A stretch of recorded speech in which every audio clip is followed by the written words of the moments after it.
او امام غزالی ډیر لوی عالم تیر شوی دی. اوس هم چې څوک دی او عالم صفت کوي هلکه وایي غزالی الدهر دا خدا خپل زمانه امام غزالی دی، ډیر لوی عالم، ډیر لوی د احادیثو د تفسیر د احکام شرعیو د فقه امام د تصوف ډیر لوی بزرگ او ډیر لوی عالم تیر شوی دی د نبی علیہ السلام په امت کې. هغه خپل واقع لیکي یو سړی بازار ته لاړ یو مری اغېسته. دکاندار نے تپوس وکړ دا مری ډیر خشته مزیدار او مضبوط تکړه مری پخوا به غلامان خرڅېدل په څو خرڅې سړی خرڅون کې نیک سړی وی بالکل په دې پیسو خرڅوم. هلکه صاحب پکې شته وی ده کې یو عیب دی نور پکې سم عیب نشته. د کار خشین تندر دی ښه تکړه دی او خشتم ښه ښکلی دی تابعدار هم دی چې کمې خبرې لېږم په یو منډه ځي. بیماري هم پکې نشته. د مرۍ دغه عیب دی چې بیمار یا تېښته را تېښته کوي تښتي هم نه تښتېدل هم پکې نشته. زما پوره تابعدار دی. یو عیب پکې دی هغه دا چې چغلي خور دی. زما وروڼو د شریعت مسله زده کې چې یو سړی یو شی خرڅوي عیب به یې ښیي چې ده کې دا عیب دی او چې عیب یې ونه ښه ګناه وګټله بیا د عیب نه پس که هغه سړی اخیستونکي اخلي وادي اخلي که نه اخلي نه دی اخلي عیب به دې ښیي. رسول الله مبارک فرمایي چې چا اخیستونکي او خرڅونکي د خپل شي عیب بیان نه که د ده د دې اخیستلو کې او په دې خرڅولو کې به الله خیر او برکت نیږدي برکت به پکې نه او که چا عیب بیان که چې یاره که زما دې شي کې دا عیب دی نو الله به د ده په دې شي کې خیر او برکت واچوي. برکت خو لوی شی دی ګوره. دا د نبی علیہ السلام مبارک حدیث بخاری شریف کې حدیث دی. من کتما هغه اخیستونکي خرڅونکي چې کتمان یعنی عیب پټ که محقت برکت بیعهما د بیع او د خرڅولو برکت به ختم شي. فان بینا که عیب بیان که وصدقا او یو بل ته رښتیا خبره وکړه بورک لهما فی بیعهما د دواړو په دې غشتلو خرڅولو کې به الله برکت پیدا کړي. په لس شي خرڅ که عیب دی خو په لږ دی خرڅ که دې لسو نه به الله درته د 100 روپو کار برابر کړي. او که دروغ دی او عیبجن شی دی خرڅ که په 100 دی خرڅ کړه 10 روپو شی دا به دنه په داسې سوړو دي چې ته به هم پکې پریشان او پیسې هم دنه لاړې شي. دا خو زه نه یم رسول الله مبارک فرمایي عیب به ښه ګورې داسې به نه کړي. نن سبا خو زه حیران یم په خدای یقین کوه عیبجن څیزونه د عیب نه ډک څیزونه در باندې په ګرانه خرڅوي. ما بل ورځ یو ځای کې سودا کړل نن یې 4مه 5مه ورځ یو شاګرد مې دی شاګرد د حدیثو شاګرد مې دی د هغه د زوی دوکان ښې پېژندم سودا مې ترې واغی چې کور ته مې ټول څښا څیزونه یې راکړل. نو څه کوې ورسره ټول څښم خدای پاک په چا اعتماد کې. یاد ساتئ دکاندار طبقې تاسو ته خصوصا ویم چې یو ګاک د باندې اعتماد وکړي اعتماد چې مال دا شی راکړه نو بیا به د ګاک چې اعتماد در باندې وکړه نو ښه شی به ورکړي که عیبجن وی دی کې دا عیب او چې ګاک د باندې اعتماد وکړه نو د بازار نرخ نه ګران به قطعا نه ورکړي پته یقین اعتماد وکړه او که بیا هم وله ګران ورکړي نو ګناه کوي. بعضې وخت کې سړی جوړه نه شي کولی حیا ورځي او په دکاندار اعتماد وکړي او دکاندار وي راشه جوړه نه شي کولی سټ کې وله مضبوط ډق ورکړه چې ښې ډېرې پیسې دې وګټې او ګټه خو آرام دې وګټل بیا به دله راضي نه دا سړی اوس ماله قسم هم راکړه بیا به په هغه طرف نه ورځو څه پیدا شوه 2-3 روپۍ رانه وګټلې خو بیا نورې نه ګټي که نور کله خو مې سودا کول خو دې نه کوم. هسې یو مثال مې دله درکړ. نو عیب به بیانې خامخا به ذکر کې. رسول الله مبارک یو ځای کې بازار ګرځېده غنم خرڅېدل غنم چې وکتله چې لاس مبارک یې پکې ومنډه لاندې لامدو بره اوچو. هلکه دا ولې وی صاحب باران پې شوی دی. باران د پاسه کېږي او که لاندې کېږي باران کېده د پاسه نه لاندې لامدو دا دوکه به نه کوي بلکل قطعا دا ګناه ده. حلاله ګټه ته ګوره په لږ کې به ډېر خیر او برکت وي او چې حرامه دې ډېره وګټله دا به درنه په داسې لار وځي چې خفه به مې او درنه به ځي. نو هغه سړی ورته وایي چې دا غلام دا مرایې خو خرڅوم خو دی چغلي خور دا مړوي دا پوټې خبره ده خدمت تکړه وي نور خو داسې دی چې زمری دی ښه زبردست کار کوي خبره هم مني او ښه تکړه خشتار څه وایي دا پوټې خبره ده دا هېڅ عیب نه دی نقصان نه دی ډېره ښه ده. ما عیب بیان کو ذریعه سره اخلې واخله بویه ته کور ته زما وروڼو هر څه برو خو عادت نه برو خوی نه بدلیږي دا یاد ساته. رسول الله مبارک فرمایي اذا سمعتم بجبل زل عن مکانه، که دا موردل چې غر د خپل ځای نه وړقېده فصدقوه، دا خبره ومنئ. خو که دا موردل چې یو سړی د خپل خوی نه واوړېد دا مه منئ. غر به د ځای نه وړقي، خوی انسان د خوی نه نه لقي. پته وایي چې د خوی نه انسان نه لقي، نو بیا د پیغمبر د راتلو مقصد څه شو؟ دا د مولیانو او تقریرونو فایده څه شوه؟ بیا د قرآن فایده څه شوه؟ ځکه الله خو نبی علیه السلام فرمایي بعثت لاتمم مکارم الاخلاق، زه خو دې له راغلی چې خلکو ته ښه خوی وښیم. او خوی چې بدلېږي نه بیا څه فایده شوه؟ نه، خوی بدلېږي نه، خو خوی نیکۍ طرف ته مایل کیدی شي. حضرت عمر بهادر و بهادری پکې وه، دا بهادري خوی ولا بدلولی نه شي، خو صرف دونه فایده حاصله شوه چې هغه بهادري به د اسلام نه مخکې د کفر دپاره استعمالوله، اوس به هغه بهادري د مسلمانۍ دپاره استعمالوي. حضرت عثمان غنی سخیو، نو دا سخا والا خوی ته ختم نشو د اسلام نه پس، خو هغه سخا به مخکې د بوتانو دپاره استعمالوله، اوس به د الله او د رسول دپاره استعمالوي. نو خوی ختمیږي نه بدلیږي. یعنی څه؟ دا خوی د یو طرف نه بل طرف ته راړولی شي. زمونږ دا محنت د پیغمبر محنت دی چې دا خوی ولا دا جذبات به وي، دا غصه به هم وي، او دا سخا به هم وي، او دا تیزی به هم وي، خو دا به مونږ داسې راړو چې د دنیا دپاره نه د الله دپاره شي، د نیکۍ دپاره شي، د ګناه دپاره نه شي. خوی چېرته بدلېږي؟ کور ته یې راوسته، هغه چغلي خو پکې و، هغه صفت خو هغه کې و، کار به یې ښه کوه. یو ځل راغی، دا یاره واقعي دا شیطان سړی چې که نه که دې په دغه کې پرېوځي که نه د ځنکدن په وخت کې پرېوځي نو دی به بیا هم شیطانت کوي. زه یم دې به ځنکدن وخت کې که دله شیطان راغی دی به هغه وخت کې هم شیطاني کوي. خو مونږ ته خبرېږو نه هغه ټایم سره. ښځې ته ورغې د دې مالک دې ښځې ده، زه خو ستا نوکر یم، یو خبره درته کوم خو چې ګورې ما رسوا نه کړې. وایه نه نه، ستا د پیدې خبره کوم، که زما نوم اخلې که نه او خبره اوټ کې نو بیا درته نه کومه. نه نه، وایه څنګه؟ خاوند در باندې بله ښځه کوي. ښځې ته خو چې دی ووایي خو د پنډه دي په ګولی دي وویشته. ښځه چې دا زغمي چې بله ښځه پې وکړي، نه ساده خبره ده، هر څه زغمي. خو که ته ورته د قصد مې چې ښځې دویمه ښځه کوم، نو ته بیا تندي ته ګوره، خبرې به هم در سره نه کوي. یاره ښځې او دویمه ښځه لرې که خدای مې د کوټې د دشمن نه وساتي. ښځه چې ته دا زغمي، وی خاوند در باندې بله ښځه کوي، ته څه خبرې؟ ما ته پته نه ده، کله چې ماسخوتن ناوخته راشي او د غرمې کله نی او کله سار وختي وځي، خو دا هغه بلې ښځې له ځي که نه قصه پیسې جوړه کړې ده. خو ګورې ښځې دا مې راته وایي چې ما به نه یادوې، زه خو ستا خیر خو یم. ګوره دې شیطان له چلم ورځي، خبره دله داسې ډولۍ کې مزېداره خشته، دومره یې دله خشته کې دننه شراب یې لیبل پې د پاسه را پی ولګوي، ته وایې دا خو پی دي، دننه بهګې منځ کې شراب.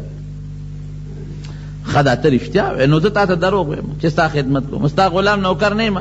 خو ګورې زما نوم وانلې، بس نه ما له کار ونه ګورې. ښځه غریبه خفه شوه او چې دا چا په چا شک پیدا شي ټول نظر یې بیا خوی. غریب چې به رښتیا چې د ماسخوتن ناوخته راغی دې غریبه یې وګوره که نه، دا واقعي دا غلام ټیک وایي. که چې د به سهار وختي ګوره که نه چې دا بې ټیمه شو، دا چې چا سره رواني هرې خبرې ته یې وله نظري. هغه غریب اسې په لاره رواني دی، وایي ګوره که نه ما ته تیز تیز وکتل. هغه اسې چې ته مټ داسې وړقې، ګوره که نه ما ته مټې وایي، حالانکه هغه خوار ته خبر هم نی، خو دا شکونه زیاتېږي، شیطان دا شکونه زیاتوي. یاره دا شیطان ډېر لوی پالي فلام ورامي دی، دا خلک یې غرق کړل. بهر کیف وی څه به کوو هلکه، دا به څه چل کېږي؟ وی چل راځي نه کې اسپیکر چې ونه کې. زه په دې علاقه کې یو تعویزګر دی، هغه تعویز دله وکړم چې د اړه وله تور کړم د هغه بلې ښځې نه، هله شا به کړ څه پیسې چې غواړي. وی نه، به دا چل کې چې د دې خاوند د دې غړي نه به لږ ویښته را پرې کړې، که د سر نه دې را پرې کړلم خیر دی، ګیرې نه دې را وویستلم، خو دا غړي دا ویښته ډېر قیمتي دي، دا یو 2-3 ویښته ماله راکړه چې هغه تعویزګر له تعویز به وکړي، ته تماشه کوه، وله بیا دې توري تا سره بیا ښه مینه پیدا شي، ویښته به دې څنګه را پرې کوو. وی دا خو اسانه ده، خو چې کله وده شي نو چاړه به راوالي یقین چي او معمولي خو به ځان نه خبر هم نه، یو 2 ویښته له کرپ ورکړه بس مال یې راکړه، زه پېښه زما کار پېښه. ښځه غریبه خو محتاجه ده. اوس دې ته وګوره چې په ویښتو تعویز کول، یاره خو مونږ هم ډېر سادهګان یو. پلانکې سړی په تورې چرګې په وینه تعویز کوي، په وینه تعویز جایز دی. تعویز چې خو د خدای نوم لیکې، نو د خدای نوم به په پلیت شي لیکې، وینه خو پلیته را نجسه ده، په پلیس چې څنګه تعویز کې موږ ډېر قمقل خلک یو. هغه وایي توره چرګه راوله، کله وایي تور چیلې راوله. زه چې دا تور کې څه چل دی؟ دا تور چې موږ یادو تور چیلې او توره چرګه دې کې څه چل دی؟ د دې مقصد باندې ځان پوه کې. دا چې ته یو تعویزګر و هغه له به خلک تعویزونه لتلل، چې تعویزونه له به لاړل نو هغه به ورته وی توره چرګه راوله د هغې په وینه دله تعویز دی کوم. ای غریب ببارو چې خدای توره چرګه خو ګور یو ویښته پکې یو بڼه پکې سپینه نه دا لکه مې را پیدا کړم چې بار به ووت هلته کې به ورته هغه د تعویزګر هغه سړی به ناست و. څه یې درته ووې یو تعویز را لیکي خو توره چرګه غواړي. زم کلي ته توره چرګه به پیدا کوم نو وایي داسې کار دی غږ مه کوه ما سره شته، زه به یې در باندې خرڅه کړم خو ګورې صیب ته غږ ونه کړې. اما منځ کې د صیب چرګه وه صیب خبر بیا خو راز فاش کېږي که نه. سړي به ویل ډېره ښه ده غږ به نه کومه چې کلي ته ځم 200-300 مې کرۍ لګي او بیا تورې چرګې پسې ګرځم. دا خو خله په اسانه په 200 په 300 والم خو چې شی میلو شي. بیا یې ورکړه تعویزګر بابا له به یې وړه دا صاحب چرګه مې را پیدا کړه. یاره دا خدای لکه ښځه داسې وکړه دې کوټه کې پرېږده دلته داسې ګپ شپ لګوه زه به دې باندې د تعویز کوم. غریب بې بار وایسته ده به سبق په تعویز ورکړه زه په مخه دی ښه. چرګه به بیا هغه خپل شړي له ورکړه. هغه چرګه به دروازې 10 ځله حلالېدله او 10 ځله به خرڅېده. تور چیلې پیر بابا له او کاکا صاحب له خدای ته وګورئ خپلې پیسې که د سره ډېرې شوي او که ډېرې نی خیرات کې نو په جومات کې ولګوه، په خپلو بچو لګوه، په خپلو رشته دارانو غریبانانو یې تقسیم کا، په خپل کلي ګاونډ کې مسکینانو له ورکه. دا څه کې په کوم طرف روانې څوک به تعویز ولیکي ماشوم له به خپې ته واچوي. هلکه تعویز کې که د خدای او د رسول نوم لیکلي د خدای نوم مثلا لیکلي یا د قرآن الفاظ دی لیکلي یا د رسول الله حدیث دی لیکلي نو دا خو د ظالمه د کفر کار وکړه چې هغه خپې ته اچو د خپې سره لګي او ماشوم سره منډې وایي. دا خو ډېره لویه ګناه ده. څوک به څاروو ته تعویزونه اچوي. یو سړي مې تپوس وکړه هلکه څاروو ته تعویز دا خو سوټو پورې مری مږي او خپې مږي او غوجل کې ناست دي. دا خو د خدای د نوم غټه بېعزتي وکړه بېادبي دې وکړه د کفر کار دی. دا خو کافر شي پې ظالمه. وایي نه موږ پکې د فرعون او شداد نومونه لیکو. پوره نو ما وی که د فرعون او د شداد نوم سله لیکې د هغې باندې برکت حاصلې نو دا خو هم کفر دی چې د کافر د نوم نه برکت اخلي. او که وی چې نه دا څاروی به ترې ویرېږي نو هغه ته څه پته لګي چې دې کې د فرعون نوم لیکلی شوی او د فرعون نوم ولا 10 ځله لیکه د املا پورې ولا مګه د څاروي پورې ښه لکه د غلاک پورې مګه نو پی به زیات کړي. زمونږ قوم دا شیطان دې دلته وسوسې چې دا ولې دا په غلطو مونږ سر یو، ولې دا غلط کارونه مونږ کوو. ډوډۍ ولا دم که خوله کې څاروي له ورکه، ګوړه ولا دم که خوله کې ولا ورکه. ماشوم له دا څیزونه کنجکې منجکې دا ماشومانو ته ما اچوه. صحیح تعویض د شریعت مطابق ولا ولیکه خیر دی غاړه کې ولا واچوه، ماشوم له غاړه کې واچوه. څاروي له ګوړه اوړه دم که ولا ورکه دا د فایدې خبر د خېټې ته به لاړ شو. نو دا زمونږ قمقلتوب پورې مې خبره کوله. څوک وایي د اوسۍ په سرمنده له تعویض لیکم، اوسۍ راله را پیدا کړم، اوسۍ راله کومې را پیدا کړم. نو وایي دا غري دا ویښته وله راوباس یو څو. هغې وایي زه دا خو اسانه شوه چې کله مې میړه وده شي یو کرپ په ورکړم یو 2 ویښته به ترې راکاږي. هلته لاړ هغه خاوند ته یې وویل سړیه یو خبره درته کومه خو ګورې خوله کې به پټه ساتې نیکه مې ډېر خیال ساتي او ګورې زما نو وایه ښځې دې بل چا سره تعلق جوړ کړی. څه دې ووایې سړیه وایي زه کور کې خدمتګار نه یم خو ګورې ستا د پیدې خبره کوم چې نه مونږ یاد نه کوې وره چل خو ورځي که نه. او نن دې که سبا دې بېغمکی دی هغه څنګه ځان ته لاره وارئ وجنې دې پرېږدي دی چېته هر ځای کې چې ګیر کړې خو په دا مازدیګر د لامله کوي وجنې دي. سړیه دا دې سوی ښځه نو ځان چې تره قصد توده که او خرار شروع که چې پته راته ولګي. ما خو راته ووایي ته ځان ته تماشه کوه چاړه به یې بل در اخېستي تېره کړې ده او هر وخت چې دی لالی دی یا دې په دا قنچې دله په دا مری کې در منډي پرېږدي دې نه. سړي وی ګور ما یاد نه کړي. سړی واقع چې هلکه ښځه خو هم قمقل شی خو دی کټ قسم له تورې ځان سره غلې غوندې کېښوده او د قصد ځان و ده که خرارې شروع که هغې غریب یې خو پرې کړې هغه په ښه نیت راغله چې یو 2 ویښته به پرې کړم. چاړې را واخېسته خو چې دې مرۍ ته را نږدې کړه بس د سر راوچت کړه او غلام خو مې ټیک وایي دا خره چې پرې کړې ومه که پرې نه وم خو بیا ځای لال کړې ومه تورې اوچته کړه شړق یې ورکه سر یې ته یې غورځه چې ویې غورځاو ده ورمنډه کړې هغه د ښځې روڼو پسې راشئ خور یې دله مړه کړه مفتو کېدله وجه هسې بېسه یې مړه کړه خو ګورې ما به نه یادوې هغې چې راغله خورې ولیده چې د هغې نه خو وینې بیږي او تړتکې وایي لاسونه خپې ټوپونه وایي مفتو کې توره کې خو سړی هلته مردار مړی د چغلۍ برکت دې ولید سړی هم لاړه او ښځه هم لاړه دا د چغلۍ دا امام غزالي رحمت الله علیه په احیاء العلوم کې لیکلي احیاء علوم الدین ته من غلط خبره نه ده دومره خطرناک شی دی چغلي او که ته وې چې د مړه خو هغه سړی مړ شو بل مړ شو یاد وساته د دین په مسله ځان خبر کا یو سړي شیطاني وکړه یو سړي دروغ ووې یو سړي چغلي وکړه د دې شیطانۍ او د چغلۍ په برکت چې څومره مړي شو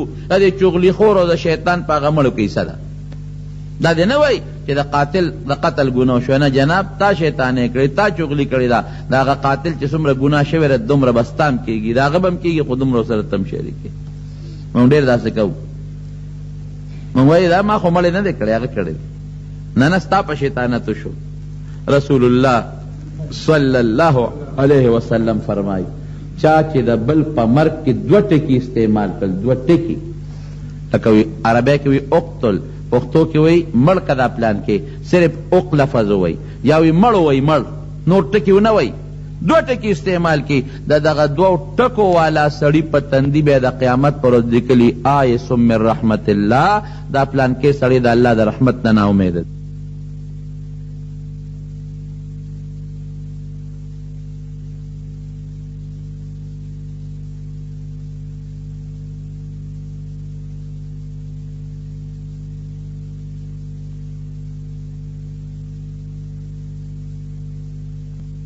غیبت به نه کې نه به د مړي کې او نه به د جمدي کې زرقاني د موطا د امام مالک یو شرح ده حضرت امام مالک رحمت الله علیه یو کتاب لیکلی دی موطا دا حدیثو دا هغه شرح د زرقاني هغه کې واقع لیکلی ده دا هم ډېره معتمده خبره یو ښځه مړه شوه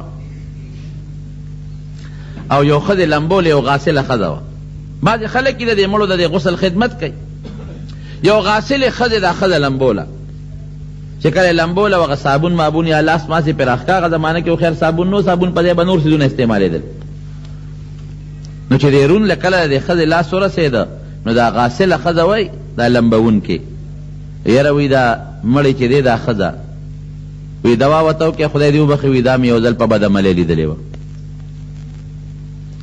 توره چل خو هم ور دي که نه دا بوډیګانې مجیبه ښځې یو ځل مې دا په بدعملۍ لیدلې وه نو بس اوس خو مړه ده دوا ورته شرمۍ یې مو او خلکو ته دا ښکاره کوي چې ګنې او سره ښېګړه کوم دوا ورته وکړې چې خدای پاک یې وبخي خو ما یو ځل په بدعملۍ لیدلې وه خو چې دا ټکې وې دا لاس یې د هغه مړي د هغه مړې ښځې پتون پورې کلک ونښته دا راکاږي نه راوچتېږي داسې ونښت لکه په الپي باندې چې یو شی د شي سره یې نښتي دا زور لګوي هلته کې خلکو وی چې جنازه خو تیاره ده خلک راغلی دی شابه دا مړی راوباسئ که نه وي صبر وکړه مړي خو لا غسل نه دی شوي دا څنګه غسل دی چې نه کېږي خیر خبره پټه کم دی پاتې کېږي د ښځې د هغه غاسلې ښځې لاس د هغې په پتون پورې نښتی دی رون پورې جدا کېږي نه خدای دا څه مصیبت پېښ شپه پکې تېره شو ختمونه کوه درودونه وایه جړاګانې خدای ته کوه خدای دا خو د دې مړي رسوایي ده دغسې بېجابه پروت دی او د دې جمده ښځې م رسوایي ده دا څه مصیبت شو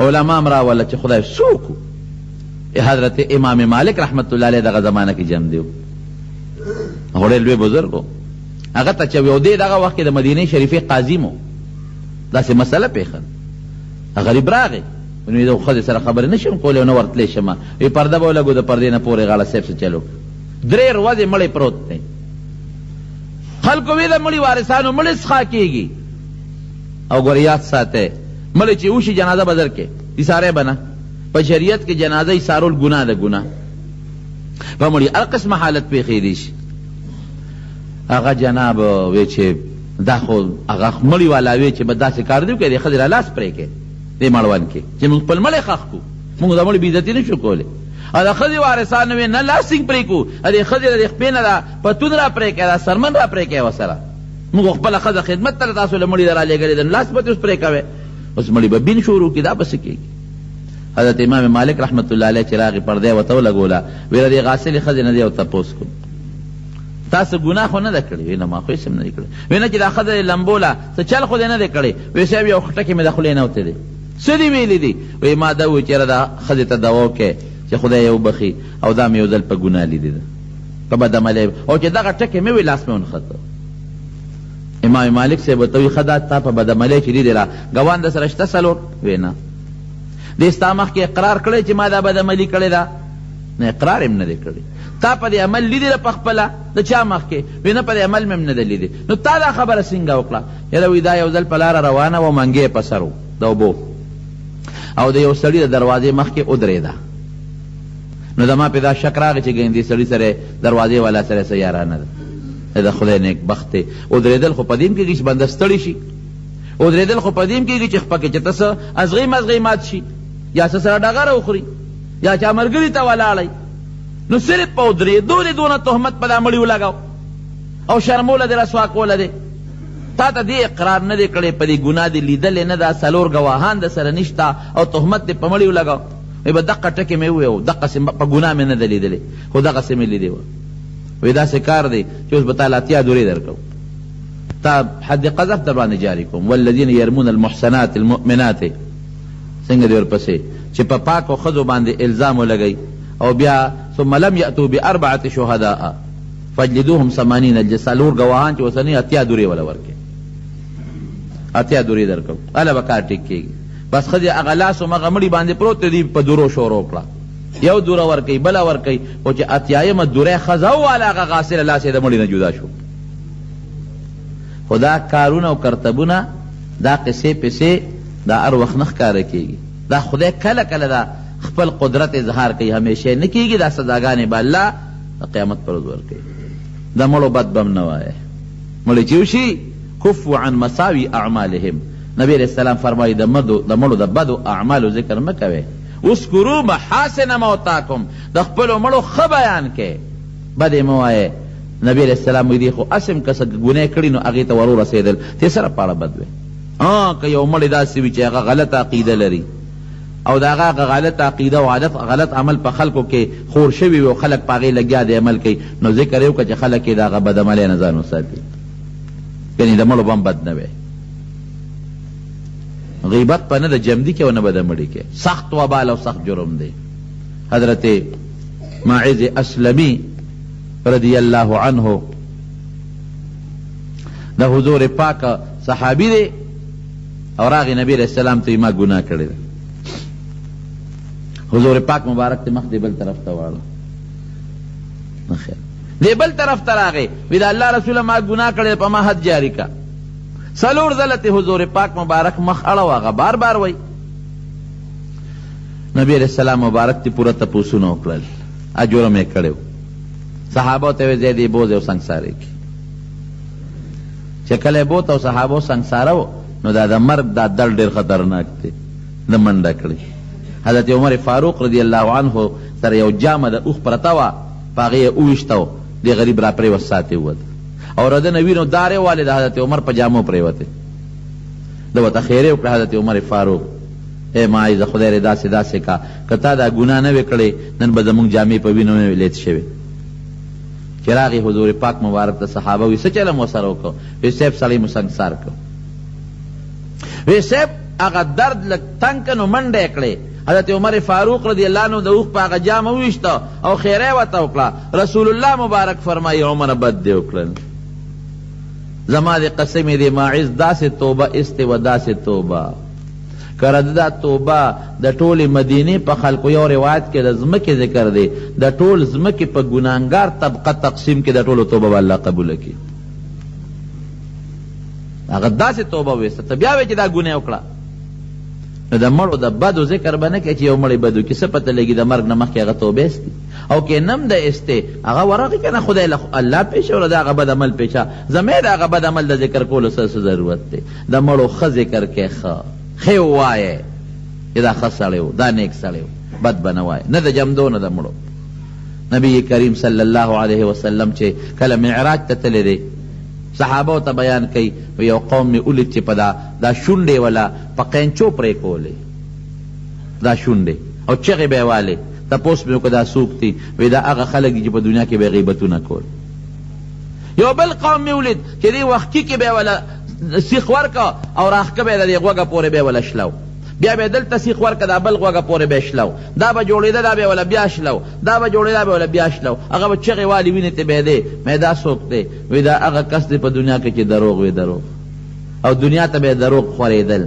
ویلون نبی علیہ السلام فرمائی لمن هغه انسان لا ډېره لویه تبعی ده چې هغه دروغ وی دې دپاره چې خلک پې وخاندي. وی دا ویلون له درې ځله فرمائی دا سړی دی برباد شي، دا سړی دی برباد شي.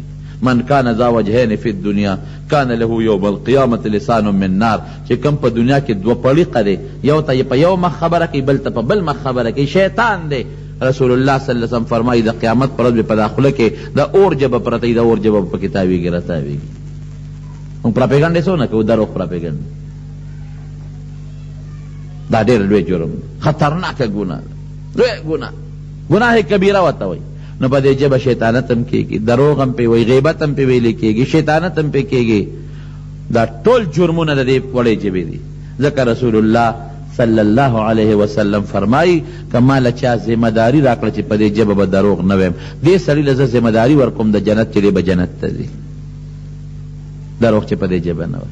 یو نیک انسان دی په یو مجلس کې ناست ومه، نو یو مجلس کې غیبت کېده، وی دې پاسېدم، وی لږ ساعت پس بیا رالم، چا سره مې کار و، وی چې رالم هغه غیبت همغسې شروع و، وی ما هسې واورېده خو توجه مې نه ورکوله. چې وده شم خوب می لیده، په خوب کې یو سړی را لګیا دی او څخه د خنزیر غوښه د مرداره چنګي پې لګیا دی، د هغه خنزیر د هغه مردارې غوښې ننوړی راغلي او مال یې راکوي چې دا خو نه خورم، ستا پلار به هم خوري، په زور یې زما په دا خوله کې را منډي. او ماله الټی راځي چې دا خو څخه بین کوي، د خنزیر هم ده او چنګي پې لګیا دی، دا ولې راکوې؟ یو ستل ته مسلمان غوښه خوړه هغه خیر دی او دا نه خوري. ایحب احدکم ان یأکل لحم اخیه میتا، قرآن کې الله وایي غیبت داسې دی د مسلمان غوښې خوړل دي. وی په زور یې راکوله، الټی مې وکړې په هغه خوب کې چې راویښ شومه، دا بزرګ وایي قسم په خدای چې 13 ورځې مې د خولې را هغه څخه بوی ته، او د کشف خاوندانو پې پوهېدل، زمونږ د خولې نه هم دغه بوی ځي، خو مونږ د کشف خاوندانو یو پوهېږو پې نه، هغوی به پوهېدل، مونږ نه پوهېږو، مونږ ته پته نه لګي. دروغ دې نه ځان ساتئ، ستاسو پکې خیر دی. غیبت دې نه ځان ساتئ، چغلی شیطانت دې نه ځان ساتئ، دا د ژبې ګناهونه دي. دې ژبه کې د یو حدیث کې دا هم راځي چې دا خلک به د ژبو کې به له سیخ ورکړي او د قیامت پر ورځ د دې نه اویزان دي. الله اکبر، خدای ومساتئ.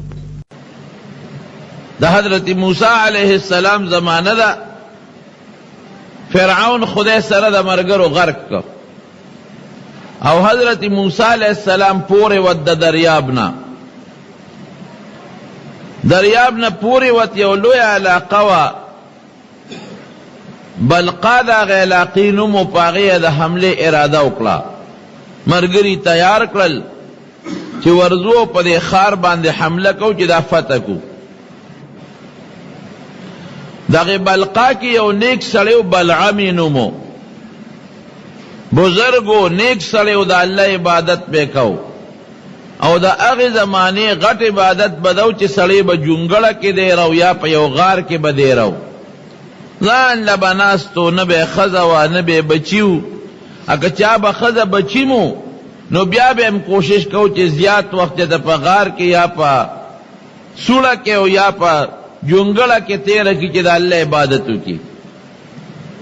د دې بلعم خو ښځه وه خو ډېر زیات الله ته نږدې و، او پروردگار دی بلعم له یو نعمت ورکړی و د دعا د قبلېدو چې ده به کومه دعا کوله نو هغه دعا به الله قبلوله.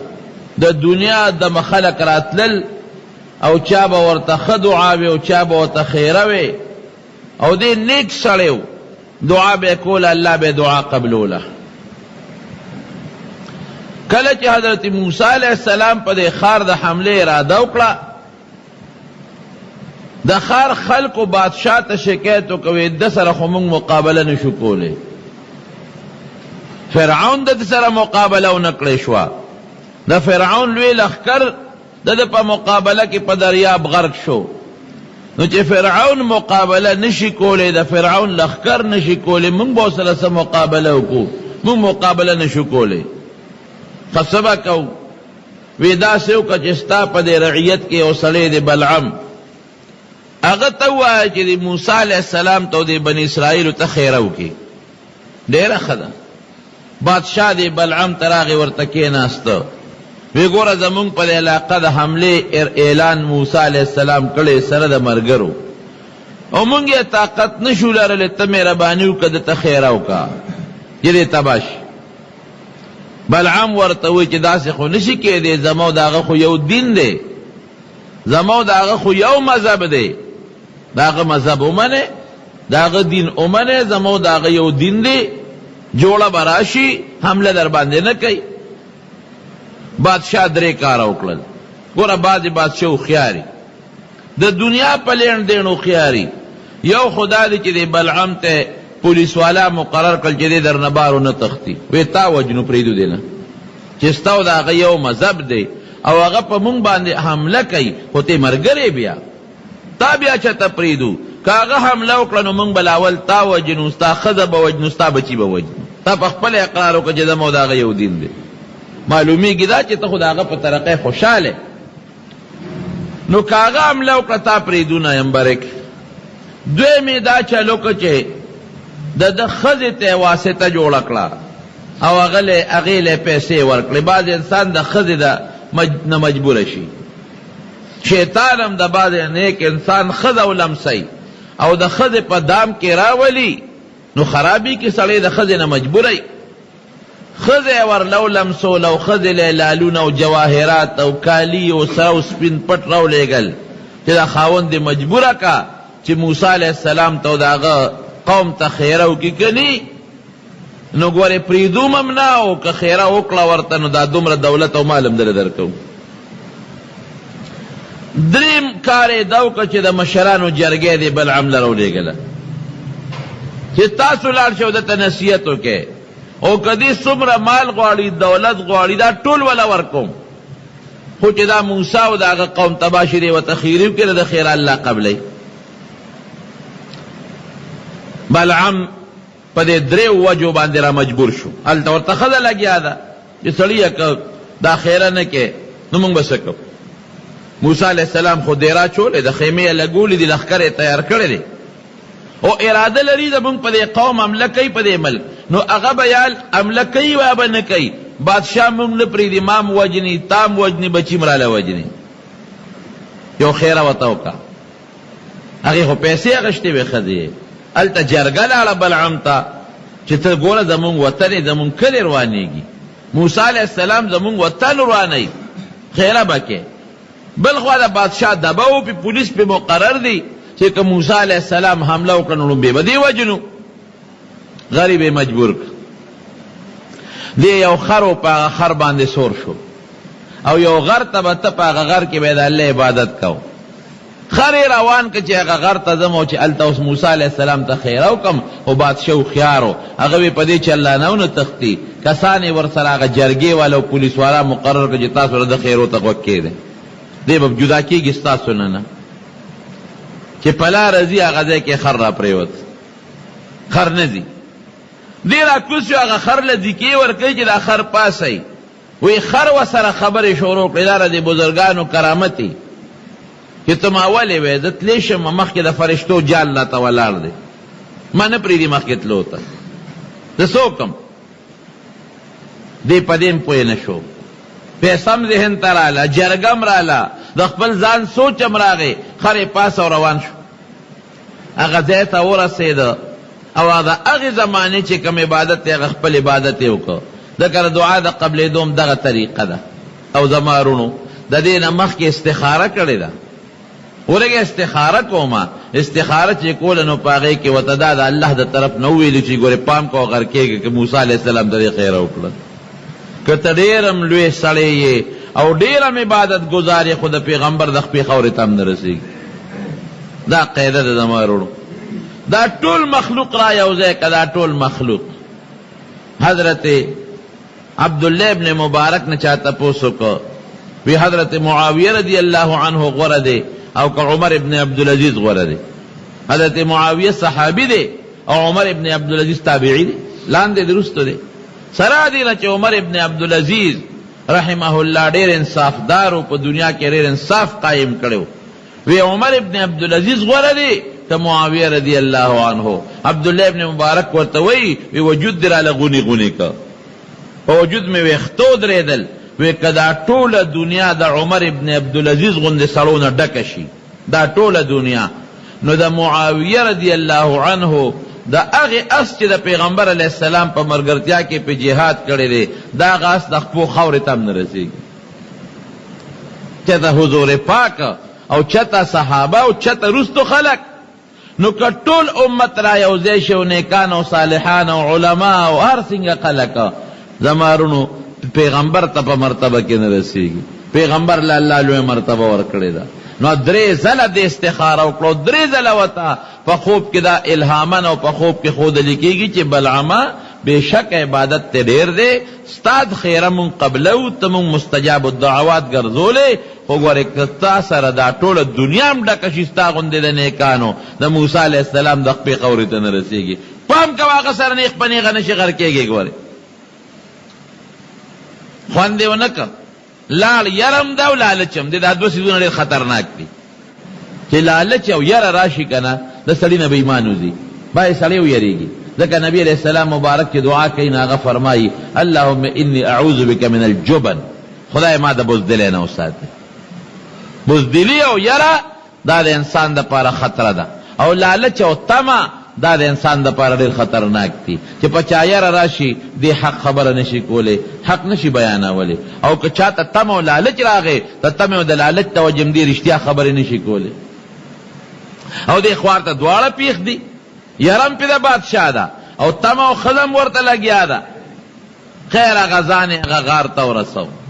دا خلق د بادشاه دا پولیس والا او دا جرګې والا ته ګیر چاپېره تو دي چې دی به اوس موسی علیه السلام ته خیره کوي.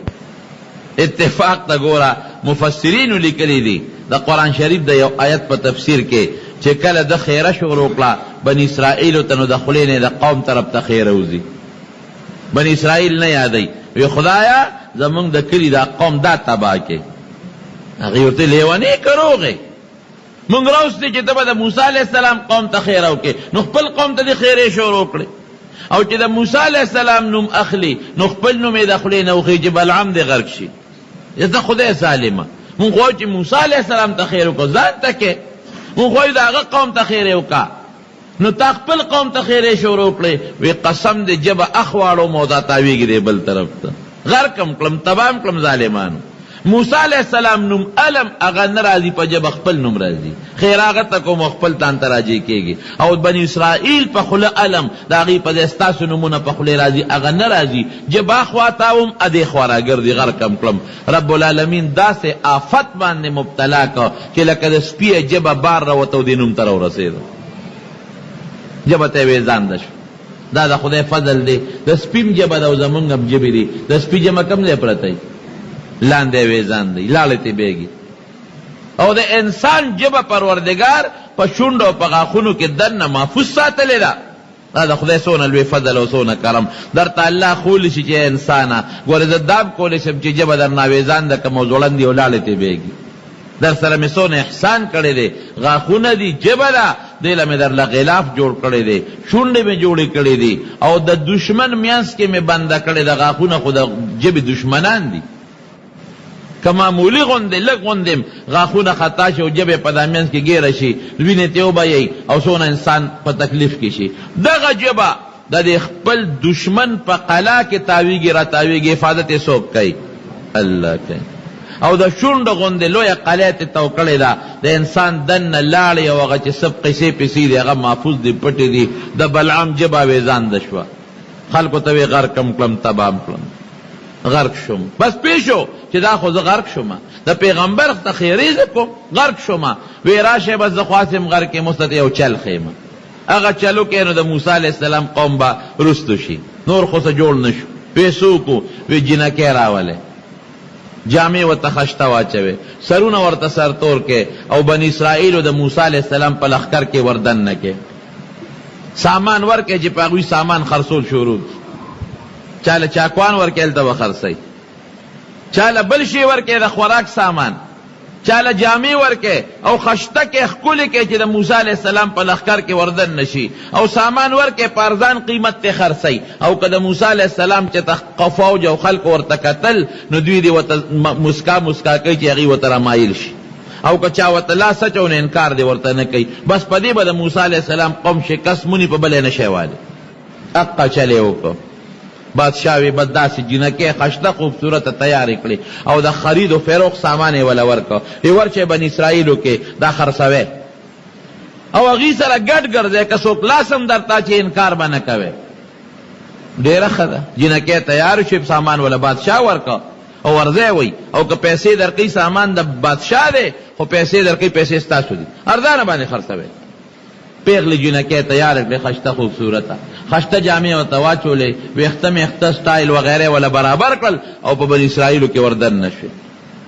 سامان یې خرڅو دې دپاره چې د هغوی ځان ته رامایل کي. موسی علیه السلام خبر شوې دا ګورې غم جوړ نه کې، دا ښځې پرې نه دی، خو ښځې خو را دننه شوې وې. په سوونو جنکې دي په لارو کوڅو کې ګرځي، څوک یو شی خرڅوي څوک بل خرڅوي. او دې زمانه کې هم دا شی شته که نشته؟ دا ګورې هغه طریقه را روانه ده د امریکې او د برطانیې او د کافرو. دا یو سازش دی. اوس هم دا جنکې په دې لارو کوڅو بازارونو کې ګرځي او دا سامانونه خرڅوي. څوک شیمپوان خرڅوي، څوک صابون خرڅوي، څوک در باندې چای خرڅوي، څوک در باندې چینی خرڅوي، څوک پنسلې خرڅوي، څوک پینونه خرڅوي، او ځانونه یې جوړ کړي او جامه خشته کړي او جامه ټیټ جامه او سر تور کړي، او څوک په کوڅو کې دننه ګرځه، څوک بازارونو کې ګرځه. دا څه دپاره؟ د کمپنۍ مشهورتیا کوو. چې صابون مشهور شي، صابون د کمپنۍ مشهورتیا کوو، د شیمپو د کمپنۍ مشهورتیا کوو، د تیلو د کمپنۍ مشهورتیا کوو. دا د کمپنۍ مشهورتیا نه کوي، مسلمان کشر کل بې غیرته کوي. هغه شی دی که نه وګورئ لغوندې هغه طریقه ده چې کومه طریقه بلعم د موسی علیه السلام د قوم خلاف هغه خپل قوم ته وښوله، هغه طریقه روانه ده. لارو کوڅو کې جنکې ګرځه، ولې هلکان دي ورته به ګوري، چې ځان دې جوړ کړه تا ته به هلک ولې نه ګوري؟ نبی کریم صلی الله علیه وسلم فرمایي الله اکبر، څه ښکلی پیغمبر دی. په خدای باندې قسم یې سړی حیران شي. ساجبه الفاظ فرمایي، وی ښه ده چې د کور نه بار وځي، د کور نه بار. شیطان څه چل کوي؟ دا ښځه د خلکو په نظر کې ډولۍ کوي. که بدرنګه ښځه ولې نی، د ډیران د غورځولو ښځه ولې نی، خو شیطان څه چل کوي؟ استشرف لها الشیطان. شیطان کوشش کوي چې خلک دې ته وګوري په توجه په غور باندې. د دې وجې نه چې د ښځه د کوره بار وځي، په غټ پړون او غټ څادر کې دې پلان پټ کړي، هغه دې نه ورته ګوري، یو ورته ګوري، بل ورته ګوري، بل ورته ګوري، بل ورته ګوري. د نظر او د سترګو ګناه شوه که نه شوه؟ دوی غم جوړ په لارو کوڅو کې هلکان ناست. ولې ظلم کوئ ظالمانو؟ خور نه لري خپله، لور نه لري خپله، مور نه لري خپله، تربوره خپله نه لري، ولې ظلم کوئ؟ سکول نه ماشومان چوټي شي، وړې وړې ماشومان لارو کوڅو کې خلک ناستې ورته ګوري. څه چل دی وکړه؟ اړو دې قتل نو څه کوپر دی وکړه؟ هیرونو یو مثال در کوم، د مټیو دکان دی او ښه مزېدار دا مټۍ پکې خشته خشته پراته دي، هغه سپینې پاڼې پې لګولي، او دا ګلاب جامن او دا رسګله او بل او بل ښه خشته په شیشو کې بند، او یو سړی بار نه ورته نیغ نیغ ګوري. څه فایده ورته میلاویږي؟ دکاندار به وتوي خدای دې بېخو باسه، که اخلې خو راشه واله، یعنې څه له ما دکان مخې ته وړه، خدای دې بېخو باسه. که دې ګوري په دې کتو اسم نه کېږي تر څو چې دې راشي دکاندار نه یو شی واخلي، مټه یو خولې ته یې واچوي. نو دقه رنګې تا ته شیطان دا زنانه متزینه کړه، خشته کړه، ته ښکلې کړه، او ته د بار نه ورته ګورې، نو خو همدغه مټیو دکان کتو مثال شو که نه؟ ستا پیسه څه چل دی وکړه؟ څه توره دې وکړه بغیر د ګناه نه؟ څه توره پکې شته؟ عزم نشته. د په یو بوتل دې تا لاس کې نیولی دی، خو خولې له دې چې ساس کې نه راځي، او بوتل کې دننه پیپ راته دی، ته ورته نیغ نیغ ګورې، څه فایده درته میلاویږي بې د غم نه؟ هلکه دې سره غم زیاتېږي. او دا پی به کله څکم، دا به کله د معاملې ته دا پی رسي، شملې به ترې کله وکړم، ماسته به ترې کله وکړم، او چې ورته ګورې نه دا غم به دې نه. هله مټیو دکان ته چې مخامخ ولاړې غم به دې، هرکه پیسې وې یو کیلو خو به مې ترې وړو، بچو به هم خوړلی ما به هم خوړلی، او چې نه ګورې دې غم نه به خلاص دی. نو دا قتل خو غم جوړوي، دا خو شیطان سړی نور هم بربادوي. دا هغه شعر دا انجیوز والا جنکې کوڅو کوڅو کې ګرځي، او سیبا بڑے والی بڑے نن سبا خزو بڑے والی خپکے گئے ما نرے نرے پینسی وی دا اسخاق تک تور اسخاق پہ لکر چیلی خکاری سپے بے خیو دی دا کمی دا پرتوک اغود دی لا سنگا دا پر اخپے وردن نکی دا پینسا لا سنگا پدے نا پوئیگو دا ولی ظلم کئی خلق دا ولی زان سر زیادے کے خدا حیادار اغدا چی دا پا پردہ کے کور کی دا خو ظلم دی خپل اولاد سره خځې سره ظلم کې ته د خور سره ظلم کې د مور سره ظلم کې جاتی وسره ولې کې زمارونو نو دا د انجیوز والا جنکې په دا کوڅو کې ګرځي بازارونو کې دې لپاره خسلول دعوت ورکوي د ګناه اغیزان ترا مایل کوي چې د نور سنی د ګناه نظر خو به وشي کنه او چې دا نظر د ګناه راغی د انسان نه د ایمان او د هغه د اسلام هغه غیرت بیا ودی ختم شي مسلمان چې کافر وای په دقه به وای په بل طریقې نشي والی دې چې بے غیرت شو ردنه د الله امداد پورته شو نو بلعم هغه خپل قوم ته دا چلو خو جنکې تیار کړو دا بنی اسرائیل کې وردن نکړي وردن نکړي موسی علیہ السلام دعوت چې دا تاسو ظالمانو ونه کې غوړې داس دا جنکې منه کې دا وشره دینه سودا وانه له دا پرې د خپل زینو تا لیکن بعد لکان خوې اده نظر ګناه خوشتا اده سترګو ګناه خوشتا د غوږ خوشتا بعد لکانو هغه جنکول سټونګي مونږه ورکړي الله څه چلو کو وبا خدای په بنی اسرائیل را واسطه په یو ورځ او یا زره کسان تمړ شو یو ورځ سره او یا زره کسان مړ شو او موسی علیہ السلام خدای ته په سجده پرې و چې یا الله بند کدا وبا د بعد لکانو د وجنه زما ټول قوم تباہ او برباد شو دا د څه د وجنه دا د نظر د ګناه د وجنه لعن الله الناظر والمنظور الیه رسول الله مبارک فرمایي زنویب چې څوک چاته په بد نظر ګوري په دې د خدای لعنتی او که څوک ځان له داسې شکل جوړي داسې جامه جوړي چې خلک دته په بد نظر وګوري که سړی دی او که ښځه ده په دغه د خدای لعنتی رسول الله فرمایي قل للمؤمنین یغضوا من ابصارهم قرآن شریف کې دی که نه دی مسلمانانو ته ووایه ای پیغمبره چې خپل نظرونه ښکته کړئ مه ګورئ حرام نظر مکوے اور پسی راضی قل للمؤمنات یغضضن من ابصارهن چې خذو تموای چې خپل نظرونه ښکته کې لکانو ته مګوره سړی به خذو ته نه ګوري خځه به سړو ته نه ګوري دا ګناه ده سخته ګناه ده حضرت ابراہیم علیہ السلام چې کوم وخت نمرود اور ته غردو اور بلکه چل نه ورته والا چې دې اور ته به دې غورځو څنګه هغه په میلونو لرې تاو کوي دې چې ور غورځو خو موږ به نږدې کېږو موږ خو دې ته نږدې کېدیم نه شو ابلیس د انسان په شکل کې راغی هغه د جهنم هغه مچوغڼې لیدې وې د جهنم ټالونه ورته وی داسې ټال جوړ کې او په دې ټال کې دا ابراهیم علیه السلام کېنوي او ټال له جوټه ورکې نو چې دا ټال خطې د جوټه اخري او د اور د مینځ ته شي نو پړی به وشلوي نو دی به د اور مینځ ته وغورځي غټ ټال یې جوړ کړ ابراهیم علیه السلام یې پې د پاسه کېنو ټال نو چتېږي فرشتو نیولې نو چتېږي شیطان ورته وایي داسې وکړې جینکۍ راولې هغې له ډولونه ورکې چې ډول ډنګوي شپېلی ورکې چې ګډېږي ورته دم ډولکي جوړ کې هغې مقصې وکړله د مې راوستې جینکۍ سرونه سرتور کړل بې حیایي شروع کړه او چې څنګه رالل ټال یې ګوتې یو له ټال اوچت شو دا ولې فرشتو نیولې او چې دا مصیبت راغې سرتور در جینکۍ او بې حیایي راله او د خلکو سړو نظر پې پرېوت په دغه جینکو باندې او د هغې په هغه ډمتوب او سندرو خلکانو غوږونه کېښودل فرشتې د رحمت لاړې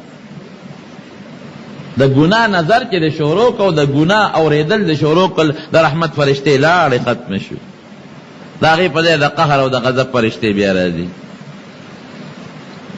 نظر ګناه ډېره خطرناکه ده توبه وباسئ په دا لارو کوڅو کې مه کښېنئ ښه دا نبی کریم صلی اللہ علیہ وسلم زمانہ صحابہ کرام دی وسره حضور پاک مبارک یو ځل او فرمایل پلارو کې مکینه ایاکم والجلوس فی الطرقات پلارو کې مکینه صحابه سوي د الله رسول زمون خو د لارو د ناس د نخلاصي نشته، مونږ کم ځای کینو؟ خامخا به لار کې کینو، په ډیپه کینو، د دروازې مخې ته کینو، خلک په لاره تېرېږي، دا خو مونږ خلاصي نشته، خامخا به کینو. حضور پاک فرمایل خچ خلاصي نشته او لارو کې کینې نو لارې له خپل حق ورکوي. الله رسول لارې حق څه دی؟ وی یو حق ادار چې څوک دي سلام اچي تاسو علیکم السلام وایي. دویم حق څه دی؟ یو غریب کمزور دی پند دی وسره ګېډې دی نشي وړی امداد وسره وکړي. دریم حق څه دی؟ نظر ښکته کې مه ګوری چاته، دا د لارې حق شو. نظرونه به نه اوچتوي، نظر ښکته کې. مولانا اشرف علي تانوي رحمت الله علیه لیکلي دمشق جامع مسجد کې یو مؤذن بانګ به کو، بانګ به بره په مناره کې کو، او دغه علاقه کې مسلمانان مو یهودیان مو. اوس هم چې مناره کې څوک بانګ وایي اوچت نو ویلی شي چې خلک یې واوري، او حی علی الصلاة او حی علی الفلاح دپاره چې په کوډګۍ کې څوک بره بانګ وایي نو مخ د کړکۍ نه یو خوا بل خوا ایستی شي. شریعت کې شته داسې دی بابا او یا کاله شپېته کاله بانګونه ووي به ټول عمر به بانګ وي. یو ځل یې بانګ وي حی علی الصلاة وي او بیا حی علی الفلاح وي. د دې جومات د دې منارې سره خوا کې لاندې یو کور و د یهودیانو سیدل. دا خو شکر زمونږ ملک د مسلمانانو دی. ورشه انډیا ته وګوره پکې یهود هم اوسېږي، سیکان هم اوسېږي، هندوان هم اوسېږي، مسلمانان هم اوسېږي. دغلته نه مسلمانانو جومات ته خوا ده یهودیانو عبادت خانه را خوا ته د عیسایانو ده، هغې طرف ته د سیکانو ده. نو دمشق کې هغه وخت کې هم دغسې وه، د جومات خوا کې د یهودي کور و چې دی وایي حی علی الفلاح ویې کتل د یو یهودي کور کې یو جینۍ و په هغې یې نظر پرېوت. مؤذن بانګي کاکا نظر چې پرېوته نو فورا نظر اخوا کا.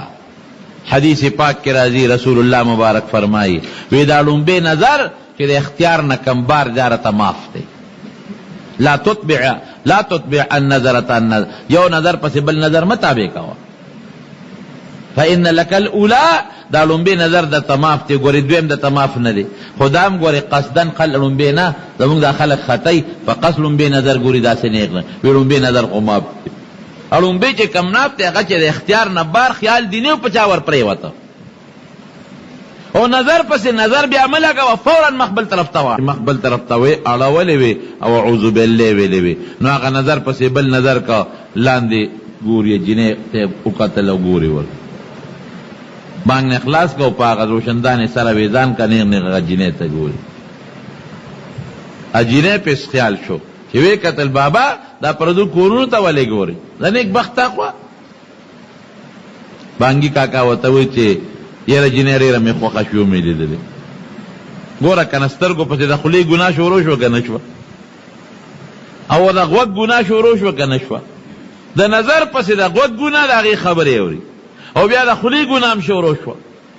ډېره مې خوښه شوه او ډېره زیاته مینه مې ده در سره. بابا خدای ته وګوره، د خپل شکل ته وګوره، بوډاتوب ته یې وګوره د شپېتو یو نړېدلې، او ما ته وګوره څوارلسو دیارلسو کالو. دا ته څه کې زه خو ستا د نوسین اب کشری یم، خدای ته وګوره ځان هم مه شرموه ما هم مه شرموه. او دی هماغسې په سترګو ړوند شوی دی، نیغ نیغ ورته ګوري. نه که نه جینۍ داسې کار کوو چې ګناه نه کوو او ته ما سره واده وکړه.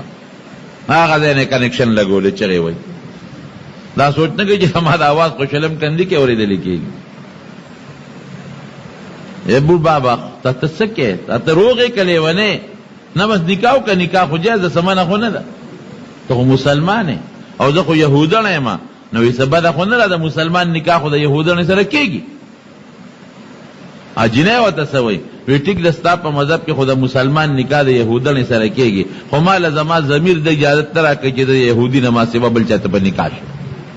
زه به خپل مذهبي ته نکاح کېږي، مسلمان سره نکاح نه کوم. داسې وکړه جینۍ چې که پیسې دې خوښوي، کور دې خوښي، هغه زمانه کې د مهر چې ستاسې شرطي ما ته ووایه، خو مهرباني وکړه ما سره واده وکړه. جینۍ پوه شوه چې سړی خو نه وړي، بار بار ورته وایي مهرباني. بس جینۍ وی راشه یو شرط ورته کېره، وی ښه بابا داسې وکړه چې نه مهر غواړم نه کور غواړم، نه درنه بنگله غواړم نه پیسې کالي جامې اسم نه غواړم یو شرط دا منظور که راځه د اوس نه دې ښځه یم زه نکاح د سره تړم زه نه پلار سره صلاح کوم نه رور سره کوم نه مور سره کوم اوس د سره نکاح تړم د نن نه دې ښځه یم راځه څه شرط شاه به زه وایه ادا دی چې یهودي کېږي به اسلام به دې پرېږدي اسلام پرېږده او یهودي شه راځه اوس نه دې ښځه جنې دا خو ډېر خطرناک شرط و ما خو شپېته اویا کاله بانګونه ویلي دي او منځونه مې کړي دي او تهجد او روجې مې کړي دي دا هر څه پرېږدم لو کم په اوبو نه داسې نه کېږي که بل څه شرط یې راته وایه هر شرط چې دي منم خدا مهرباني وکړه دا شرط پرېږده یهودان ورته وایي چې که دا شرط منې ښه که نه کوزېږه ما ته دې خوا مه ګوره خیر دی ورته کلک شو خوند یې ونه کړ چې خوند یې ونه کړ ویم دا یو شرط ویم دا شرط دی وی ټینګ یې پې وی یو وی ښه اسلام ایمان مې پرېښود یهودي شوم درله دا د څه ګناه وه د سترګو ورپسې د څه ګناه شروع شوه د غوږ ورپسې د څه ګناه شروع شوه د ژبې ورپسې کفر لاړ کفر شو کفر دغه د سترګې ګناه نه کفر ته خبره لاړه او خوشحاله دی بابا چې د یاره بغیر مهر نه په یو پوټي ټکي راته ښځه میلاو شوه د هغه پوړی نه را کوزېده خپی او خوی د لاندې را پرېوت سر د لاندې راغی دا سټې لاندې شو خپې پې د پاسه شوې مردار شو مړ شو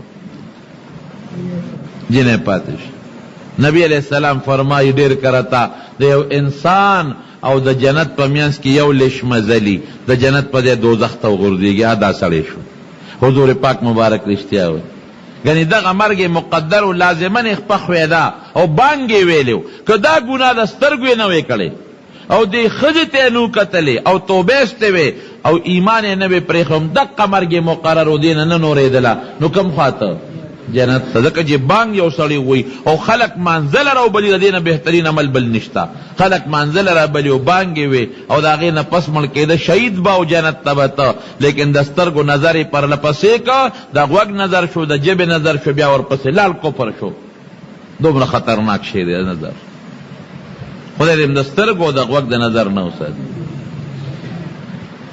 نن سبا هلکانو سره موبایل دي موبایلو کې تصویر دا د سترګو نه ګوزینا جنکو سره موبایل دي په هغه کې تصویر دا زینا ده د سترګو تصویر والا موبایل تصویر ته ګورې اخباری تصویر ته ګورې د رسالې تصویر ته ګورې او ته په هغې خپل خواهش ته وایي چې شابه ګوره وته او د ګناه نظر کې دا ټول جرم دی تصویر خاصم ګناه ده او بیا د الک کې د جنۍ تصویر ته ګوري او جنۍ د الک تصویر ته ګوري زنا شوه زنا خطرناکه زنا ده لعنت ته خدای پې ورېږي ګناه کبیره ده وړه ګناه هم نه ده غټه ګناه ده نو د سترګو او د غوږ د دې دواړو ګناهونو نه کوشش کوي مسلمانان ورونو چې ځان وساتي په دې غوږ څه واوره قرآن واوره تلاوت پې واوره ذکر پې واوره بانګ پې واوره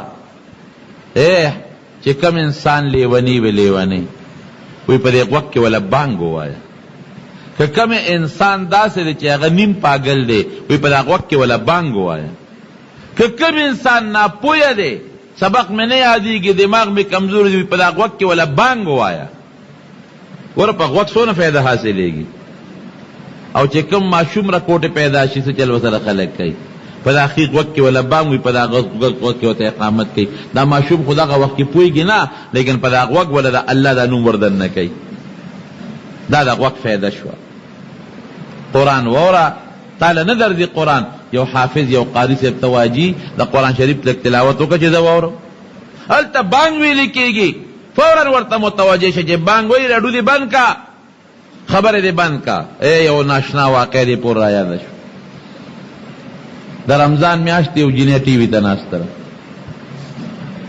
ټي وي ګوري میلمانه را روان دي مور دي جنۍ له اواز ورکړه بچې دا ټي وي دې بند کا او میلمانه را روان دي روژه ماتې به مونږ سره ډوډۍ به مونږ سره راشه ما سره لغونې کار وکړه نه مورې ما ته چغې مه وه یو پروګرام دی هغه ګورم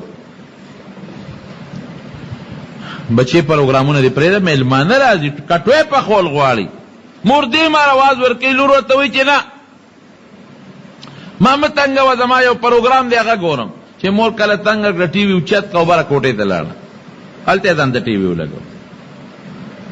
مور بیا وروخته چې یې لورې بانګ وایي د خدای الله اکبر وایي، زه ډوډۍ را سره نه پخې، هغه روژه ماتې ما تیار که، هغه پخلی ما وکړه، میلمانه م رالل، خو ته مهرباني وکړه دا باجه دې بنده که بانګ وایي، د خدای نوم اخیستلی کېږي، خدای ته وګوره کوی دي بانګونه، اخوا چې د ما پروګرام خرابېږي، اخوا چې بیا ما ته چغې مه وه، د پروګرام ګورم، فلم سینما ګورم، ما ته چغې وی دره نه بره راوخته موتره پسې بره رالي، بانګونه دې وایي بانګ څه ته وایي.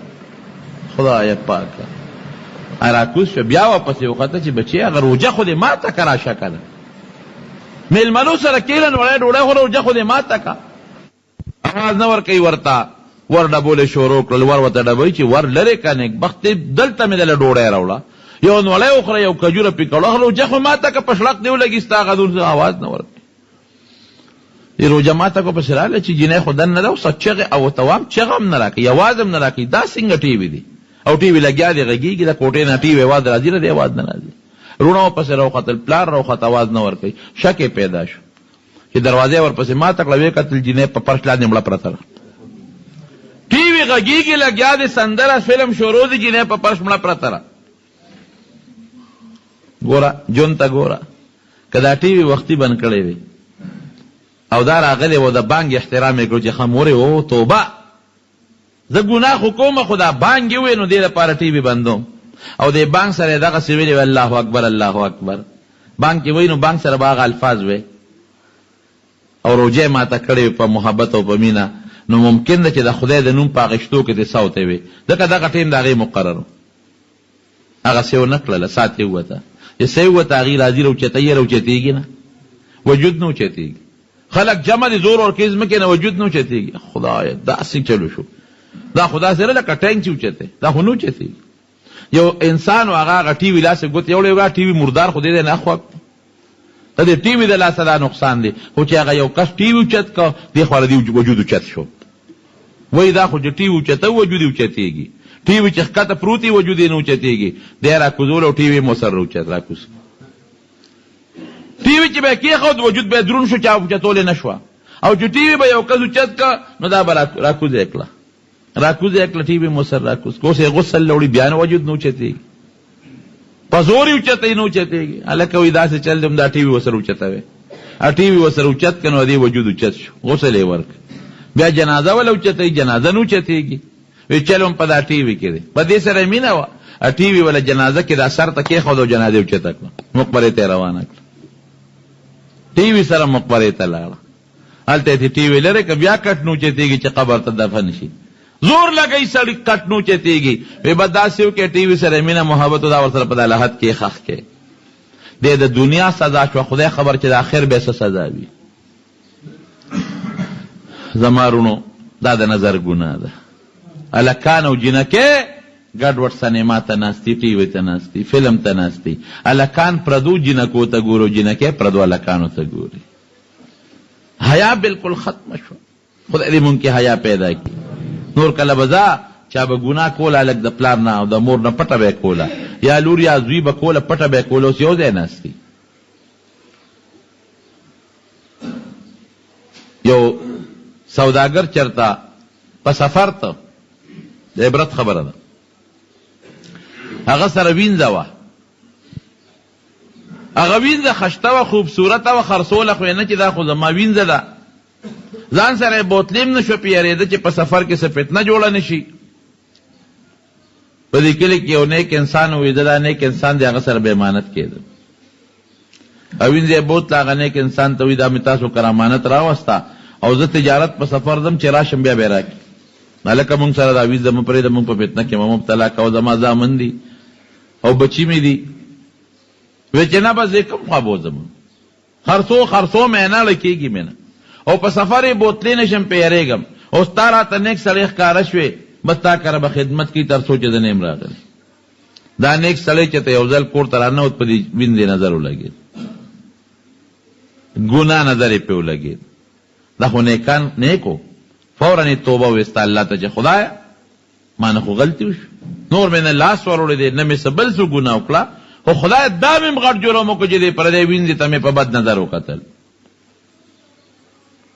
د یو پیر صاحب ونه کغلله وی دقسې مې یو وینځه وه چې را سره امانت یې ښودې وه او ما ورته په بد نظر وکتل او زه په ځان پوهېږم چې د الله تعالی زما په زړه کې کوم هغه مینه محبت او کم د عبادت شوق هغه مې لاړ برباد شو. دې نظر سره رانه څه لاړل. وی داسې وکړه پلانکي کلي ته به لاړ شي هلته یو پلانکي نوم یې دی او هغه به د دعا وغواړي نو الله به راته را ګناه معاف کړي. ډېره ښه دې لاړ هغه کلي ته او د خپل استاد چې ورته کوم سړی خولو د هغه تپوس یې وکړه. وی دا نمونه نیک سړی بزرګ پیر شته؟ خلکو وی نه پیر خو په دې نوم نشته. یو دی تپوس کوي بل تپوس کوي وی پیر نشته په دې نوم نیک سړی او دلته کې یو د شرابخانه کې یو الک دی او بدعمله غوندې دی په دې نوم هغه شته. نه زه خو راغلی یم چې دوا به راته وکړي نه په بدعمله څه کوم او شرابخانې بازار کې څه کوم. واپس راغی خپل استاد ته وی صاحب چې تا چاله لېږلي هغه سړی خو ما ونه موند او چې تا کوم نوم وښو نو په هغه نوم یو کس وی شته خو د شرابخانې او د ډمبازۍ بازار کې پروت دیره دی. وی همغله ورشه دعا درته وکړي. چې دی ورغی د خو پټکې په سر و جامې اوږدې دي خلک هم ورته ګوري چې دا ملا صاحب په دا شرابخانې په دا بازار کې څه کوي د بدعملۍ دې بازار کې څه کوي. چې ورغی هغه تپوس یې وکړه په هغه کور وردن نه شو. هغه هلک ته چې ورغی یو نوجوان هلک ناست و ستا پلانکي نوم دی یو خوا کې ورسره یو جینۍ ناسته وه ورسره یو بل هلک ناست دی او د شرابو یو لوښی ورسره پروت دی شرابو خپل مخصوص لوښي وي. دی لا بدګمانه شو چې دا څه په مصیبت وړېدم دا چاله زه رالمه دته زه دوا وکړم او که دی به ما ته دوا کوي. یراسم راغلی مراشه خپل حل ورته ووایه وی زه جي پلانکي را لېږلی م دغسې ما نه د نظر یو ګناه شوې ده د نظر غلطي رانه شوې ده او تاله راغلی م ته مهرباني وکړه ما ته دعا وکړه چې ګناه ما ته الله معاف کړي. توبه خو دې استې ده که نه؟ وی یو توبه مې استې ده. وی چې توبه دې ویسته الله به درته معافي وکړي. اوس هم تاسو ته مې هم که چا د نظر د غوږ ګناه کړی وي مایوسه کېږي دی نه د الله په حضور کې د توبه وباسي. یو 2 رکعاته صلات توبه دې وکړي نفل او د هغې نه پس دې توبه وباسي چې یا الله که ما په غوږ یا په سترګو داسې ګناه کړي خدای ته یې راته معاف کړي. د ژوند او د مرګ هېڅ پته نه لګي. وی دا الله به راسره ښه شي. یاره وی د تا له خو هغه خپل استاد را لېږلی ما خو دا ته د دغه د بازار کې ناستې د شرابخانې او د دې بدعملۍ او دا جینۍ در سره ناسته ده او دا زنانه او دا هلک در سره ناست دی او دا شراب درته پراته دي. هغه وی دا زنانه چې دا د ما مور ده دا پردی نه ده او دا هلک چې تا ولید دا مې زوی دی او دا چې ته کوم بوتل ما سره نه دی کې شراب نه دي ګیلاسې کې راوړ وي دا پی دی. سړی خو څه ناڅه پوه شو چې یاره څه بدګماني خو مې ختمه شوه. نو ته دلته څه له دیری ها رښتیا ده ورته خپل الله نه دی ویلی ده ورته لا ال نه دی ویلی چې مانه دا ګناه شوې ده. ده وی چې راځه ما په دې سړي نه به زه دعا غواړم که زه به ورته کوم. نو دا تپوسونه یې ترې شروع کړو دلته څه له اوسېږې دلته څه له اوسېږې دلته څه کې. نو هغه ورته وایي په جواب کې سړی وی دلته ځکه اوسېږم د شرابخانې په دې بازار کې چې که چېرته داسې بار دی رومه نو بیا به خلکو وینځې را سره امانت کې ښودې نو زما به پیشق پیدا کېده دلته ځکه دیره یم. او سړی خو واقعي نیک سړی دی او د کشف خاوند دی د کرامت خاوند دی. وی حضرت دا ګناه ما نه شوې ده واقعي او تا د راغلي ما ته دعا وکړه. دا مې دې پورې وی چې د هغه ځای نه چې کوم دی د نظر تهمتي تهمت د هغې نه هم ځان ساته. د دې وجې نه زموږ علما کرام لیکي او زموږ د طالبان پې پوه دي چې د حرامو مقدمه هم حراموي او د نیکۍ د ثواب مقدمه هغه هم ثوابي. نو که یو سړی یو نظر وکړي په دې خیال یو امرد انسان ته امرد چې د کم الګیره نی راغلی په غلط نظر نو دا هم خطرناکه ګناه ده. جینۍ ته نظر کول او غوږ کې ښودل چېرې زه دا ګانه واورم. په موبایل کې نن سبا خلکو دا څیزونه بند کړي دي که نه.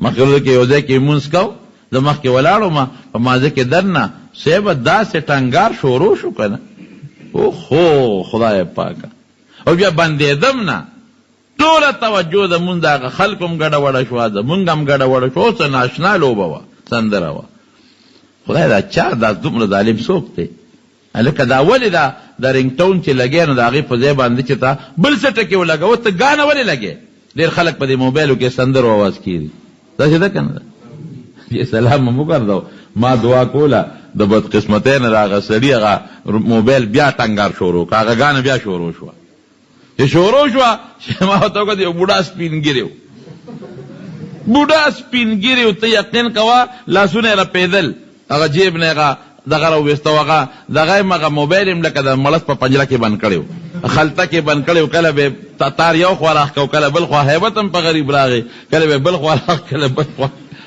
خلکو مو ورته وکتل یا بابا یا د خدای نیک بخته د قبر په غاړه ولاړې دا او یو اتیو سلو کالو نه عمر به زیات و غالبا دا ته څه کې